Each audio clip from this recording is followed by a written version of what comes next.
Welcome to the Strategic Management Accounting course, where we teach the value-adding steps and processes necessary to execute strategy. Whether you are just starting up or looking to grow your business, then this course is for you. With your host, Dr. Neale O'Connor.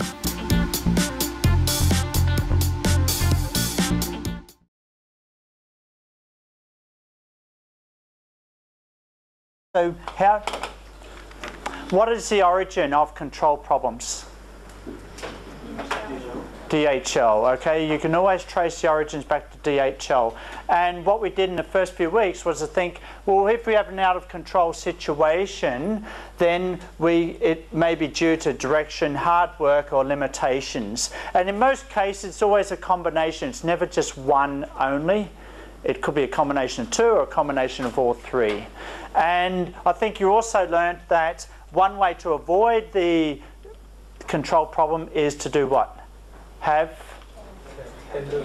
tender loving care. Exactly, it's very important that's tender loving care, okay? Because all of you want to work for an organisation where there is tender loving care, right? Hands up if you want to work for an organisation like that.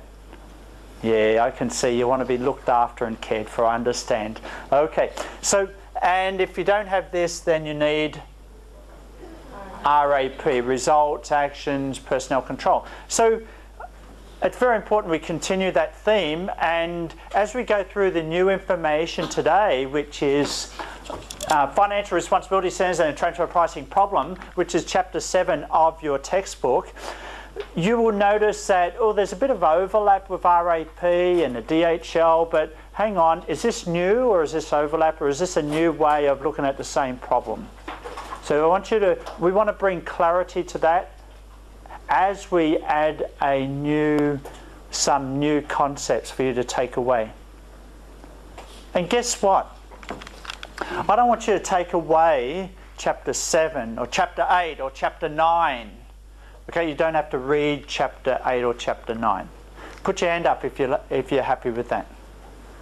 Okay, that is so good. That's great. All right, I don't want you to read Chapter 8 or Chapter 9. Okay, Roy had to read it when he studied this last semester.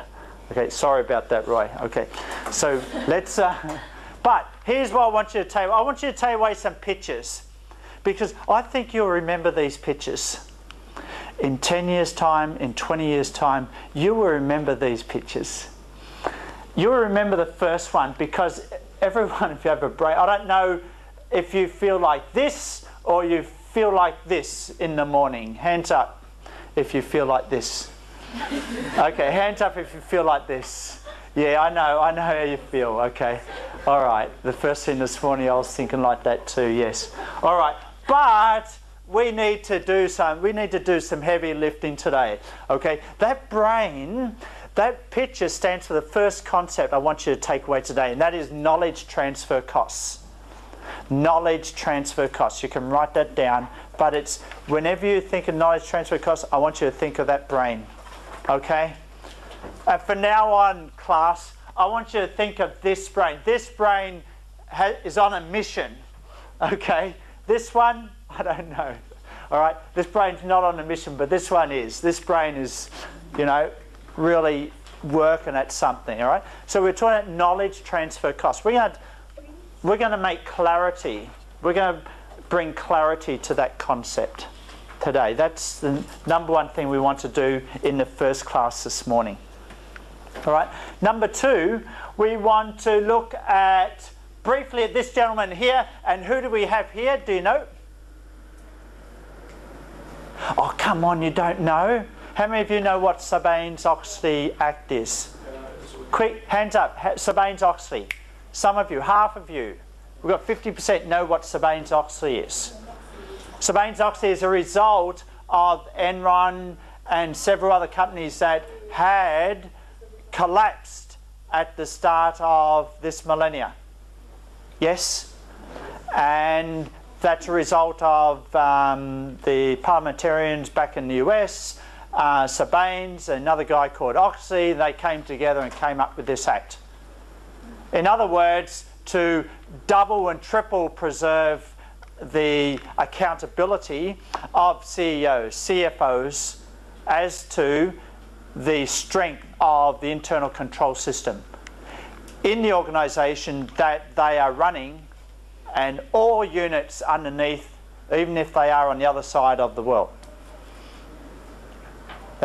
So, what's the relevance of that today to Chapter 7 and what you need to take away in an hour and a half? The relevance is this represents our agency costs. Because if you're a shareholder, people like Ken Lay from Enron, now passed away, all right, who got up to 175 years in prison because of what he did, all right, they are your agent.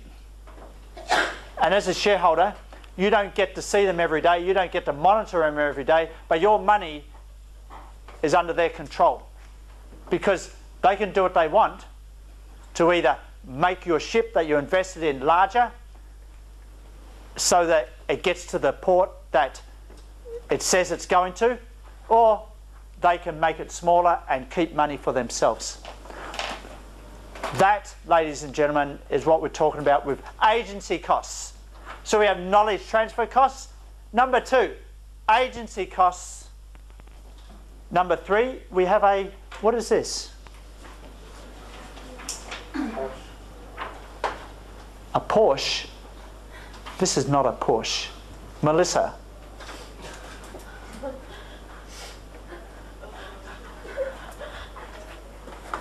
This is a car. Ryan. Old car. Old car.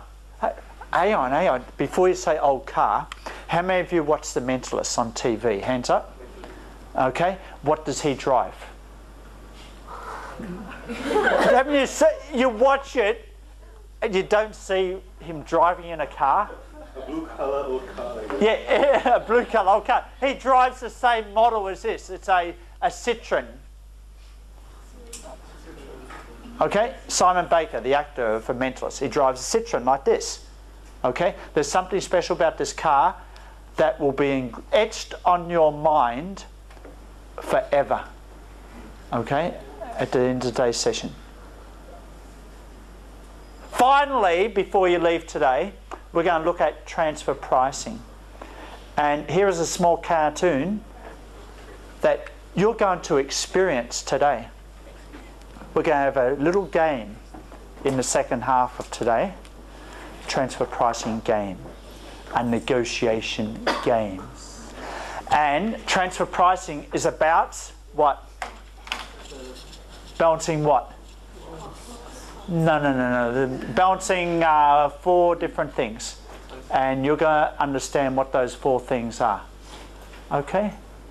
Yes, I can teach you what the calculations of transfer pricing are very easy, okay? And the motivations for transfer pricing are very easy. Economically, it's when one unit has excess capacity, or economically, it is when 2 units combined can save sales and distribution costs. We know that's why we do transfer pricing, okay? But what you're going to learn today is that transfer pricing makes up nearly, if not more, 30% of the world's trade among the large organisations around the world. Okay, so transfer pricing, number 1, is significant. Number 2, all the big 4 accounting firms have transfer pricing experts. So if you don't like tax, you don't like auditing, which you all told me, and some of you say you don't like consulting, you can do transfer pricing. Okay, so keep that in mind. Okay, keep that in mind. All right? So keep that in mind as we're going through what we're doing today. 4 pictures. We have the brain, we have Ken Lay, represents who? What does this picture represent? Agency costs. What does this represent? Yeah, not your brain this morning. This represents what happened this morning, right? I understand. Just getting out of bed. Okay, I know how it feels. First thing, all right? Look, why don't you feel for those that were in 2 hours earlier than you, okay? All right? At least you had 2 hours sleep in. Okay? You should be happy. Okay? The class before should get a bonus, right? Oh, what? Sorry, what was that? Oh, okay, all right. We've got that noted, haven't we? All right, so in knowledge transfer costs, we have agency costs. We have a old car, but we're going to learn something special about this car. And we have balancing out. We've got to balance things with transfer pricing. Those 4 things. Once you understand those 4 pictures, then we're done. Are we all clear on what we have to learn today? Are we all clear about today? All right, crystal clear. Okay, 4 pictures.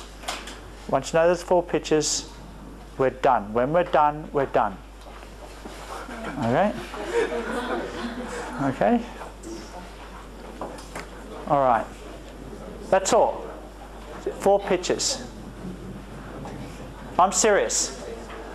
Here is a diagram. What was that? Okay, good.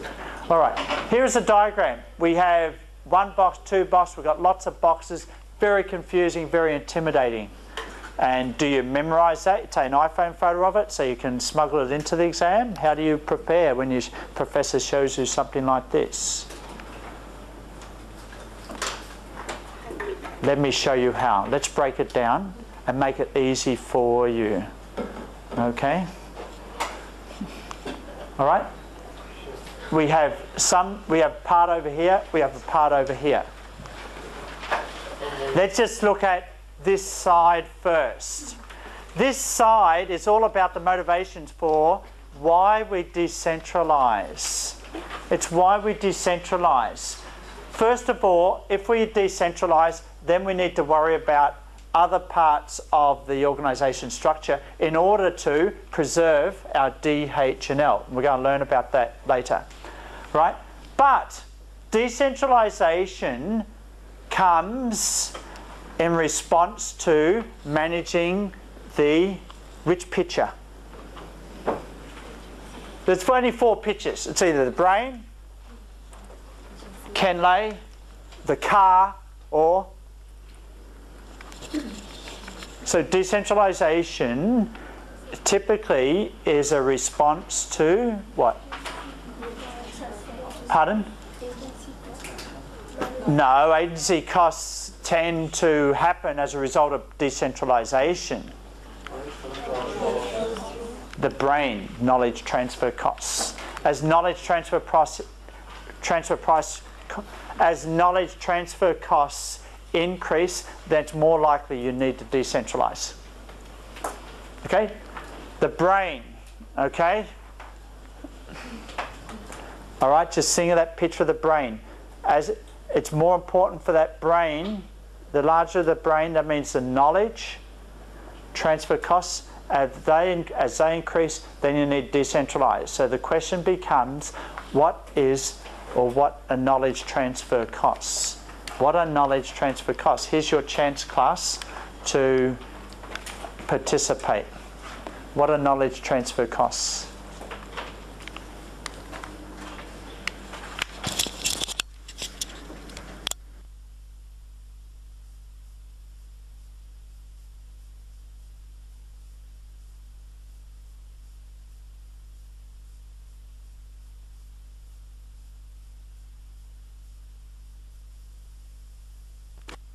What are they?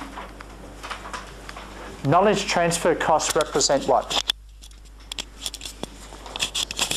The costs of knowledge transfer. All right. So now I want you to think about it, okay? How many of you have actually asked someone else to do something for you?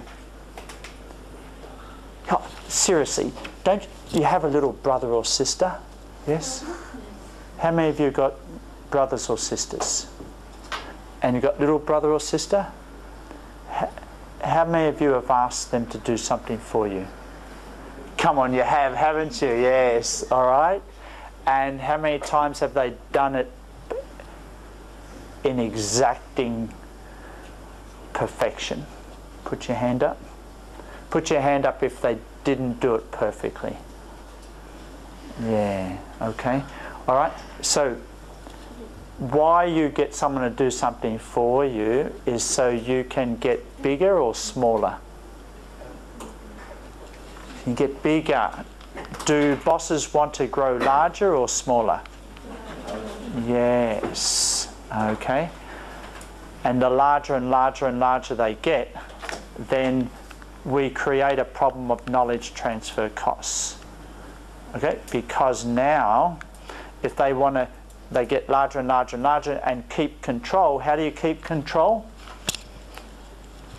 You centralize. Okay? You keep power and decision authority with yourself. Suddenly all your subordinates keep having to refer to you for any questions. Or how many of you have done sales? Yang? Yang, have you done sales before? Has anyone been in a sales job? Hands up. No one. You've done sales? Just to help my cousin. Help your cousin? Yeah. So your cousin is decentralizing? What? I still ask her questions about... I cannot make decisions myself. Right. Okay. All right. So it was centralized authority to you. You didn't have authority, but you did work for your cousin. Yeah. Okay. So you were selling what? Thumb drives.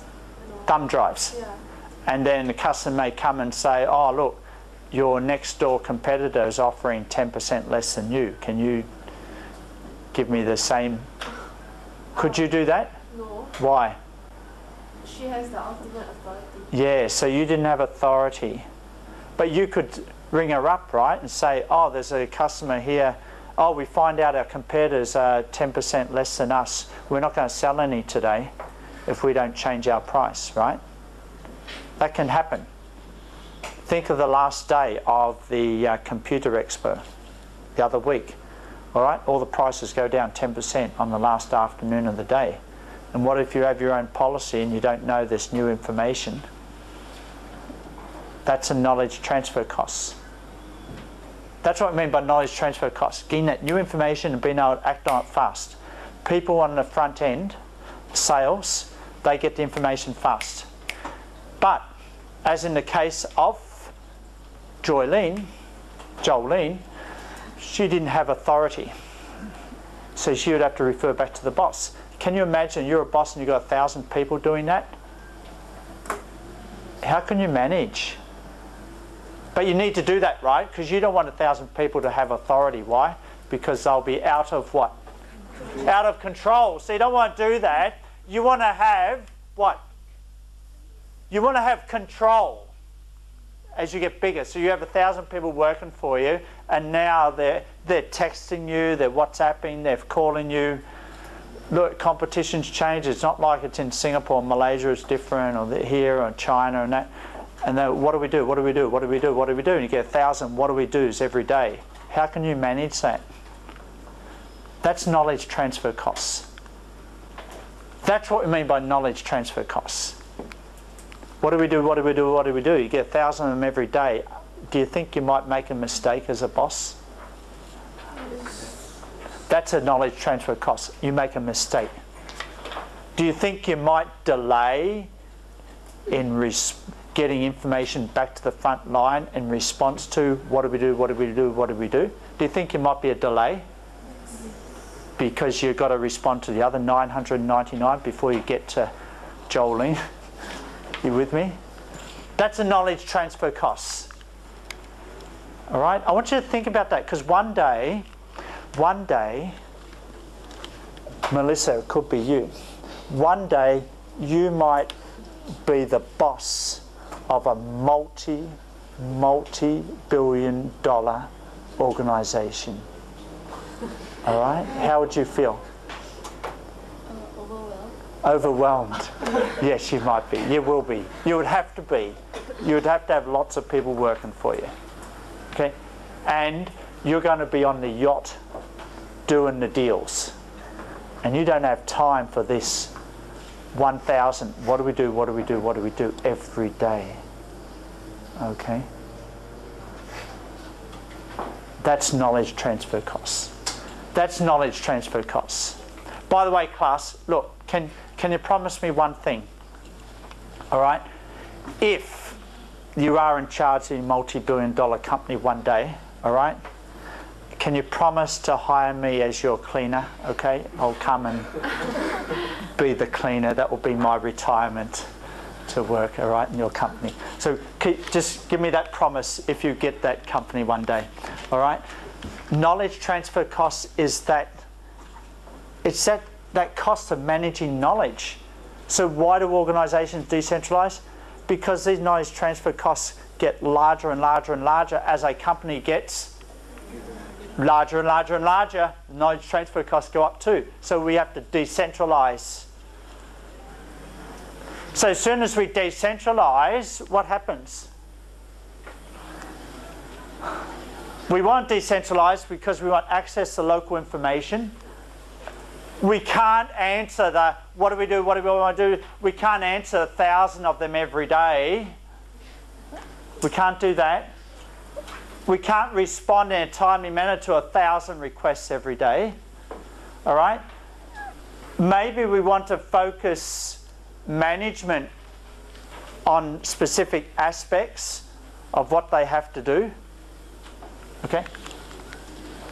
Training and evaluation as segment managers.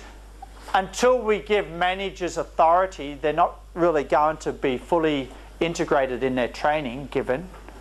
I'll train you to be a manager. Oh, but you've still got to come back to me and make all decisions. So the training's not complete until I give you what? Authority, and you start being a manager. Okay? All right? So we know, and motivation. Now, so I give you authority, then I motivate you, right? So we know why we decentralise. All right? Don't, today's class is not about why do we decentralise. In terms of, they're the practical reasons why. But together, it's all about motivation, and it's about knowledge transfer costs.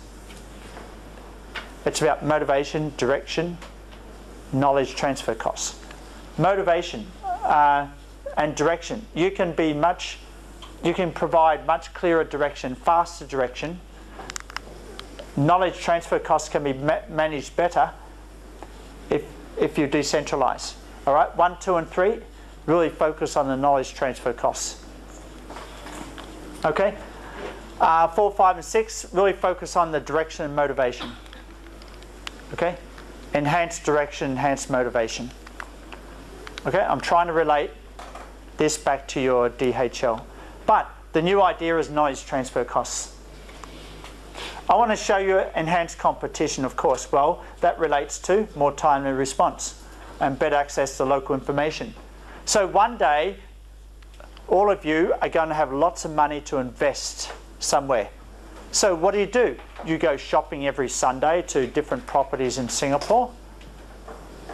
Oh, but what about Malaysia? Oh, you don't have time to go there. What about China? You don't have time to go. What about Hong Kong? You don't have time. Oh, you can appoint an agent to go around and find the best investment for you, right? So you decentralise, you give authority. Why do you do that? So you can make better decisions. So you may find a better property opportunity in another country than what you know locally. Okay? So that's what we mean by leveraging the knowledge that you have. Okay? Knowledge transfer costs are part of that too. All right, so that's the reasons why we decentralise. What about drawbacks of decentralisation?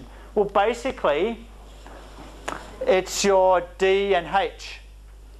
Okay, if you decentralise, you may lose direction, or you may lose the H. All right, the hard work may not be there. You have the agency costs. Ladies and gentlemen, in a nutshell, here is the diagram. Remember, I gave you two pictures, yes? We have the brain, or some of you the brain, okay, like this, right? Right, the brain, and the other side we have Ken Lay, all right? Enron, our icon of the agency costs, the bad agent. Okay? The agent that shareholders trusted millions of dollars with. Okay? And squandered. All right? As soon as you decentralize, all right, in order to leverage and minimize the knowledge transfer costs, we get agency problems. All right? As soon as I get all of you to do work for me, now I'm getting out of control. Okay? Maybe it's direction, but not all of you are going to work as hard as what I could on every one of those tasks. Okay? That's what we mean by agency costs. All right? So ultimately, we're balancing the brain versus Ken Lay. The brain versus Ken Lay. Knowledge transfer versus agency costs. Okay?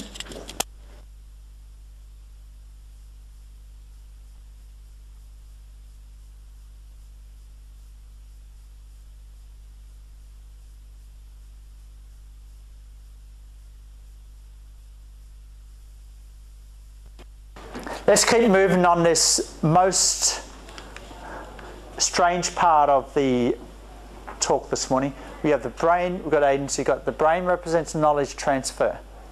Knowledge transfer costs, you want to minimize them. Okay? You want to minimize them. Knowledge transfer costs are the costs of having to deal with those 1,000. What do we do? What do we do? What do we do? What do we do? Okay? All right? Don't ask me what to do. Look, just go and do it. Here's the authority. Okay? Do it for me. Okay? As soon as I say that, go and just go and make the decisions for me. Look, competitors dropped 10%. You do the same. Just do it. All right? I give you authority. Just see me on Monday. Just tell me how many units you sold. So you come on Monday. Oh, yes. Great. Thank you for giving me authority. We actually sold 10 times the number of USB drives, Jolene. Then you expect, oh, so happy, so happy. Oh, but there's only one but. We had to actually drop our prices by 20%, not by 10. What, 20%? Yeah, but competitors are all doing 20% too. All right? But what the boss, doesn't know is the competitors were only doing 10%. Jolene was lying to me. All right? And Jolene called up her friends and said, hey, do you want to share in some discount on USB drives? Yeah. Hey, I'll give you 20% off. Let's share the 10% between us. 5 for you, 5 for me. I'll tell my boss it's only 10% off. Okay? Kickback. Kickback. All right? And the boss doesn't know. All right? That's agency costs. Class, kickbacks happen everywhere. It's a reason why a lot of companies have very tight control policies, action controls, very tight budget controls. And that's why a lot of companies have tight policies over what salespeople can do and cannot do. And that's why companies have a lot of tight policies on pricing. You think, why can't you go to a computer fair and you find you can't negotiate with them? And they'll say, sorry, but this is our price list. And you're thinking, yeah, but if they dropped it by 5%, they could make the sale. Why don't they do that? That's the reason why they don't do it, because if they don't have the strict pricing policy, then kickbacks will happen. Okay? And you'll call up your friends, hey, I've got authority to drop the price by 20% if I have to.